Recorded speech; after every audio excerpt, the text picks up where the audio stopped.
Good morning, YouTube. Today is Friday, October 11th. And I don't know, Tom, have we reached winter already? I don't know. I feel kind of soft. I have a hoodie on in my basement, Anthony short sleeve in the snow outside. It's not snowing yet. I'm a little wimp. It was 35 when I woke up at 4 a.m. Anth doesn't know this. We did have a behind the scenes gamble going on of where Anthony would be posted up today for the show. I was confident he'd be out there in the backyard. He runs hot. He always.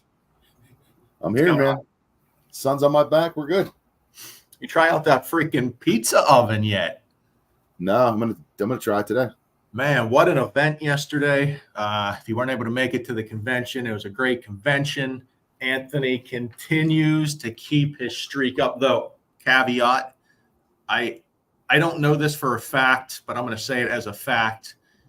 Anthony spent the most out of anyone there on raffle tickets, but he did get some good winnings yesterday. Was able to take home at least a new pizza oven that I know that runs in his blood. So I'm sure we're going to get to be seeing some pizzas here pretty soon. Yeah, man. I'm gonna have to try that out. Get a couple. We have a winner's speech after you won. Can we get a little speech? You know, do it for the kids.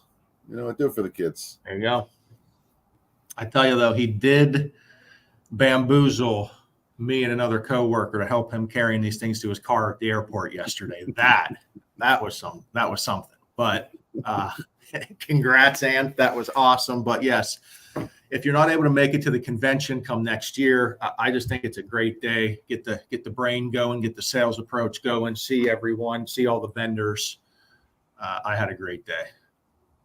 Yeah, I agree. It was a good day. I got there a little bit late, so didn't get to see the initial rush. But I mean, a bunch of people hung around, and yeah, I heard they liked the speakers that were in there, so all good stuff. Yes, sir. Yes, sir. Now get into it today. In my offices, we've had talks this week, so I'm going to keep it going on appraisals. I feel like appraisers and appraisals are something that everyone just knows it happens in the mortgage process, but also there's a lot of misconceptions out there when it comes to appraisers and lenders and buyers and realtors and, these damn appraisers, right? We hear that all the time, these damn appraisers. Trust me, I know appraisers. We talk to appraisers. No one is out there purposely trying to kill a transaction. So let's get that out there right away. We hear that a lot of times that if it wasn't for this appraiser, we'd have a great transaction. They are an important part of the transaction. When you're getting financing, that's when they come into play.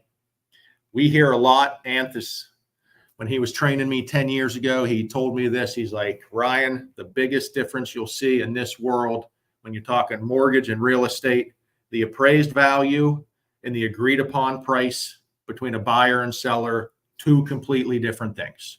They're completely two different things. And that's what we need to understand when we're talking about the appraisal, the appraised value, and how we get there.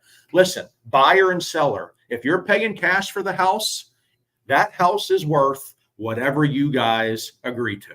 Okay? You want to pay cash, you make the rules, you make the price. We're not a part of it. No problem.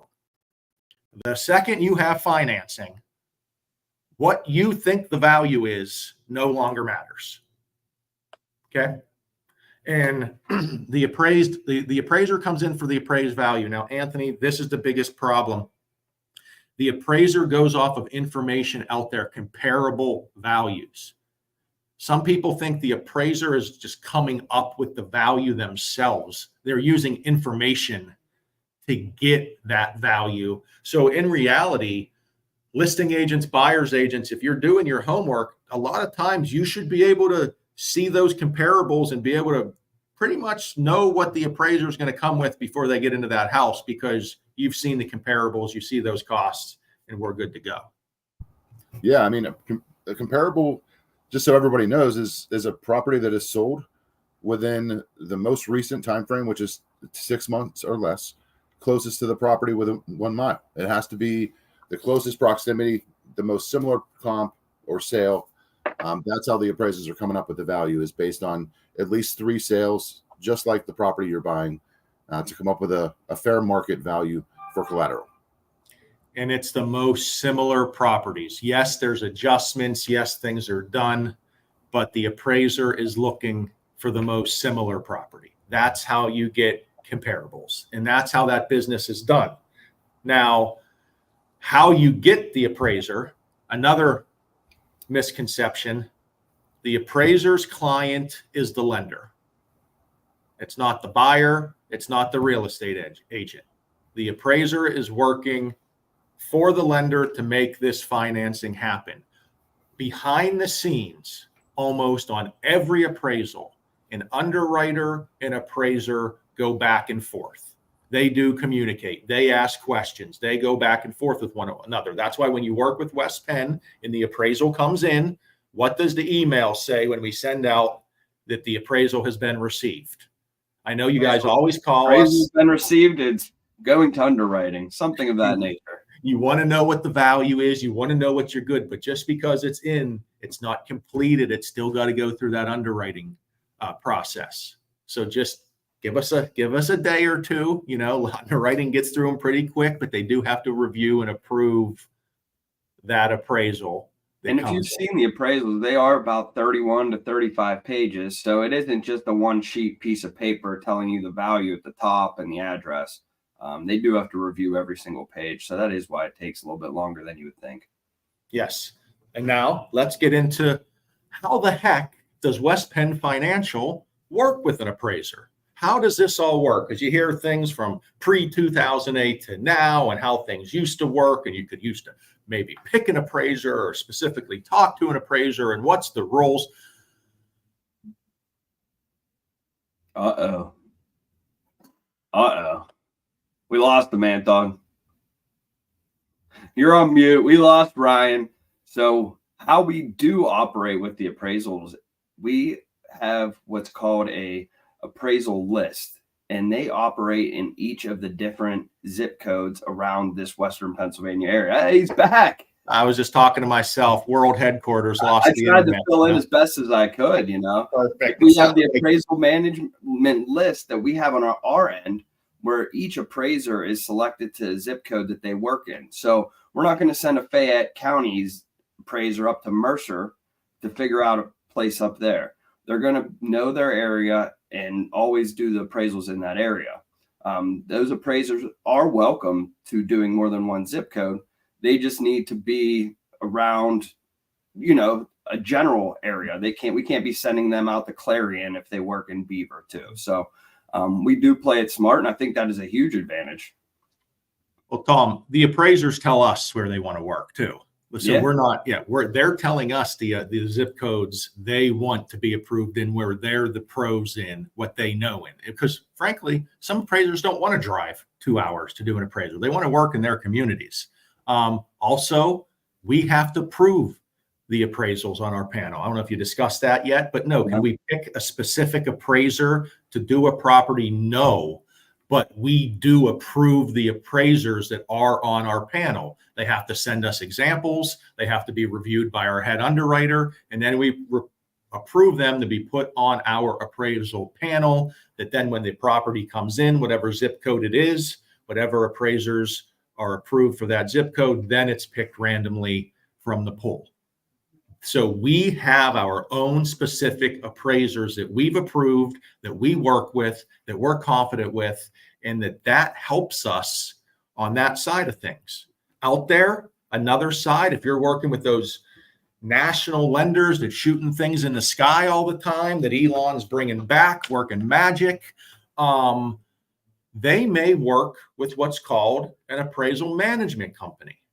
That means it's more of a queue. It's more of a national database or state database, where it's just the first appraiser that kind of picks that one up is gonna do that appraisal. And that appraiser may be from the South Hills and they're coming to the North Hills, or they may be from out east and they're doing an appraisal by the airport. And we just don't feel, especially in our area in Pittsburgh that is so neighborhood centric, that is the best way to have appraisers do their work. Now, yes, We can use an appraisal management company. If it's a property way out there and we don't have an appraiser that tells us that we are an expert in that area, we may use an appraisal management company. They're not all bad.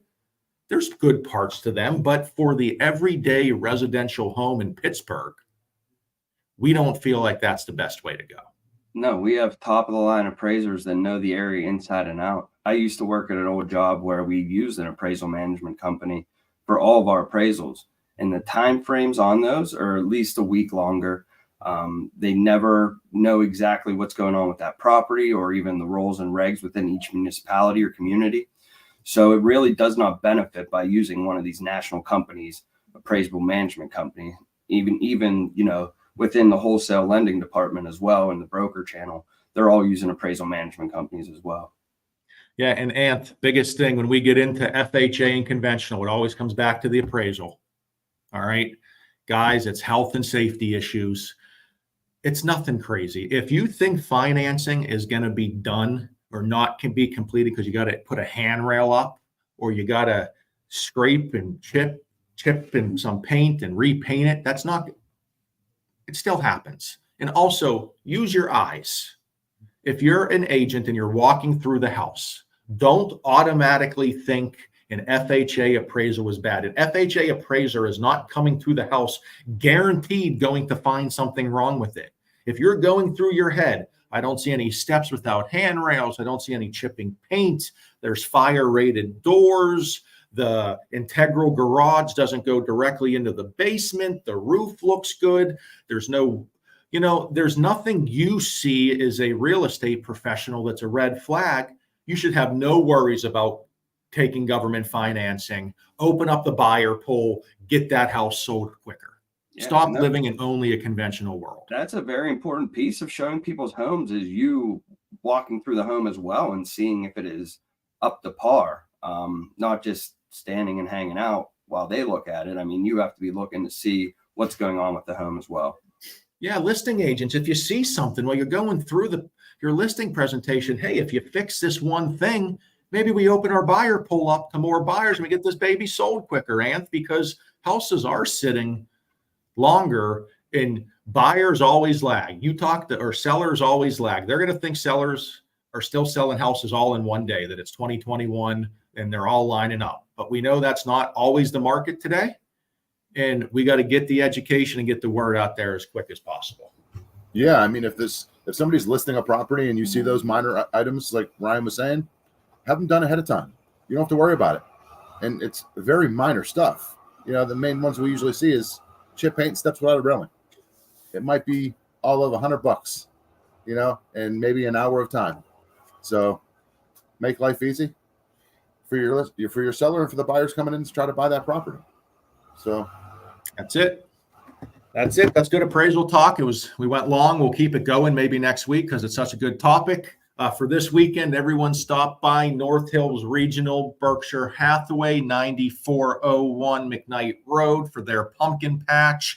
Bring the kids, grab a free pumpkin. I'll be cooking some hot dogs in the Mobile Mortgage Center. It's the best college football day of the year, so we'll have college football on the TV for the dads.